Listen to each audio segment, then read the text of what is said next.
Alright team, so in this video I'll be teaching you guys how to always end in blue, the importance of always ending in blue. So the follow-up video right after this will basically be how to trail your positions and also always ending in blue, but this is just going to be more verbal. I'm going to be telling you guys why it's important to always end in blue. It's also part of your psychology as well. You need to understand why it's important to always end in blue, especially if you're not yet a pro trader. So there's a couple of tips I'm going to run through with you guys, so be prepared, let's get it. Number one, the reason it's always important is because what's that going to do for your psychology is going to be pretty insane. Because when you go back to your history of your trading account or whatnot and you see a bunch of blues, it may not be major blues, but it's regular blues, it's break even, you're not seeing reds, you're just seeing a lot of blues, especially if you've been practicing a strategy consistently. It's going to be very good for your mental, because that's going to condition your mind to say that I can see blue, I can build an account. You're going to get a lot more confident when entering trades in the market. The goal is of course not to get overconfident, but you are going to get a lot more confident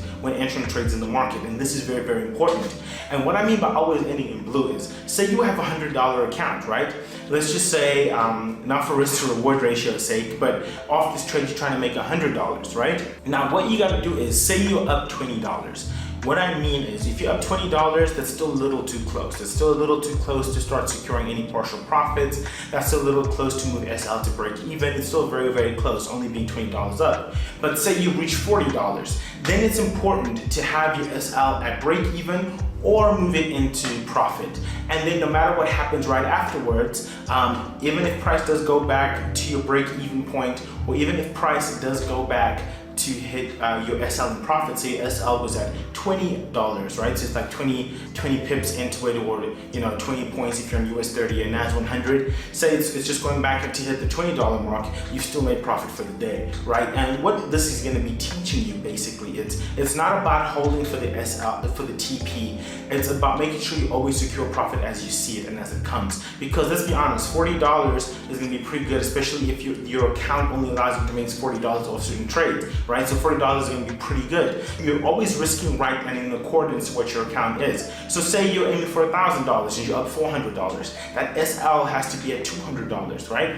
And then you let it play out. Say it goes to $600. That SL has to be at $400. You got to keep moving it up. And even if price does come back and hit your SL at the $400 mark, and then it goes to hit the $1,000, that is still okay. That is still okay, especially when you're a beginner trader. When you're a beginner trader, that alleviates risk, number one. That shows you that your strategy was correct. Your strategy was okay. It didn't go to your SL zone. You entered the trade, started off in some drawdown, didn't go to your SL, went into really good blues, you moved your SL to secure partial profits.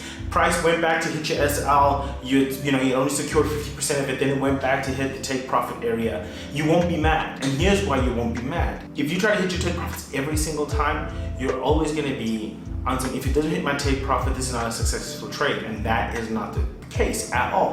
If it doesn't hit your take profit, doesn't mean it's not a successful trade. It just means, right, that your take profit was a little ambitious, it was a little far off. And sometimes price doesn't go to where you want to go immediately. Sometimes it's got to retrace, it's got to pull back, it's got to hit respect certain zones before initially going to your area. And especially if you're a day trader, right, this is something we want to happen as soon as possible. You understand what I mean? I'm not trying to hold trades for months. That's not what we're here for. You understand? How this is actually going to discipline you, it's going to teach you, when you see good profits, make sure you secure.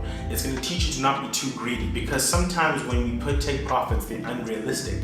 A lot of traders are guilty of this. When they take profits, it's unrealistic take profits. It's something they're just hoping to make, and not necessarily what they think they can actually make off of this trade and off their own assessment and analysis. But what this is teaching you is to stop being greedy, right? Take it as it comes. Take it as it comes. Take it as it comes. The reason this is very important, especially if you're a beginner trader heading on to pro level, is that it's going to save your account, number one. You're going to see a lot of blues. It's going to boost your psychology. It's going to boost your confidence overall in the Forex markets. And you're going to start to see that you can actually do this, which is super, super important, especially when trading. As long as you feel and know that you can actually do this, you won't fail. That's what it's about. It's about really believing that you can truly do this, and then you will not fail. The problem a lot of traders have is that off the get-go, when they think being a pro means it always has to hit take profit.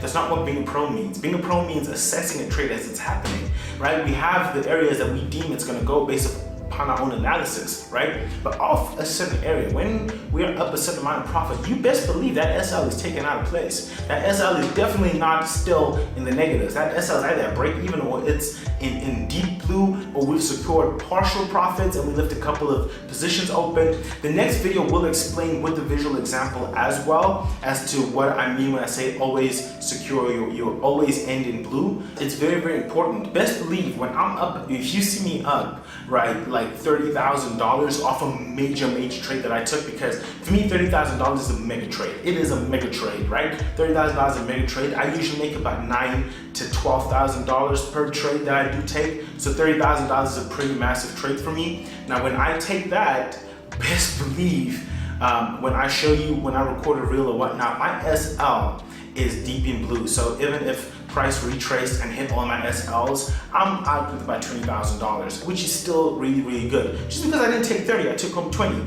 Would you rather take home 20 or not take anything at all? If anything, pay the market because of greed, right? Because of hope. We don't come to the markets to hope that it's gonna do what we want it to do. You have to analyze and be certain and be factual on what it's gonna do. We don't come into this market to hope. That's why it's important to always end in blue. So always end in blue is gonna boost your psychology, especially in the beginning phases. Once you start to reach pro level, right, it becomes so much more easier. Once you're in pro level, it becomes so much more easier because after that, you know what to do and what not to do. After that, you're comfortable with leaving an SL in certain areas, and then you'll change as a trader. But like I said, beginner to pro level, you definitely want to always end in blue, and it's going to be very, very good for you, good for your account, good for your psychology, good for your trading ability as a whole. So just remember something very, very important. It's not about always hitting TP. It's not always about hitting the very last TP. It's about making sure that the journey to that last TP, you're making blue, you're making money, you're securing profit, and that once it hits the last TP, you're good. You're good. It's about setting realistic goals. You need to have realistic goals. The problem is with a lot of traders, they do not have realistic goals. It's all about hope. I hope from this trade I could make $10,000. Your account's only on $100. Your take profit is yards away. It's yards away from your entry point, right? And then your SL is like super tight, and you expect. No, it's not about that. It's not about that at all. What trading is about an analyzing where you see the market going, right? And then placing your take profit within that range. And then what it's about is that on your way there, say you're in deep blues, on your way to that take profit, you have to be securing. If you open one position of 0.10, you can secure 0.05 of it. You know what I mean? If you open one position of a standard loss, you can secure 50% of that standard and let it proceed. You took money from the markets. You took it, then that SL is probably at break even if you don't want to move it too close, just to always make sure that even if price goes against you, you make money.